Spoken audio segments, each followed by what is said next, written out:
दोस्तों, खेसारी लाल यादव अपना मूवी को शूटिंग कर चुके हैं और कल अमरपाली मैम और खेसारी लाल यादव मिले और यहाँ रजनीश मिश्रा भी है, प्रोड्यूसर यस यस यसी फिल्म के प्रोड्यूसर हैं।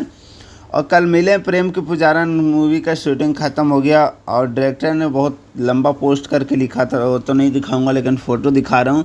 और बहुत ज़बरदस्त, और मुझे लगता है अमरपाली मैम मिले हैं तो कुछ फिल्म का ज़रूर है, कुछ नया फिल्म का बात हुआ होगा।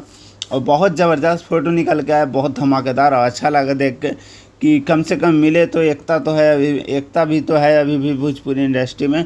और पाली मैम मिले हैं तो ज़रूर कुछ बात हुआ होगा फिल्म उलम के। और रजनीश मिश्रा सर है तो वो पता ही आपको, डोली सजा के रखना मूवी का डायरेक्टर हैं तो आपको पता ही है 2 के बात हुआ होगा। बहुत ज़बरदस्त फ़ोटो है और अच्छा लगा एक साथ फ़ोटो देख के। सो मैं ज़्यादा कुछ नहीं बोलता हूँ, इंस्टाग्राम का लिंक दे हुआ है, कोई अपडेट है तो बताइए और मुझसे बात करना है तो इंस्टाग्राम पे आइए। ओके बाय, लव यू, मिलता हूँ नेक्स्ट अपडेट में।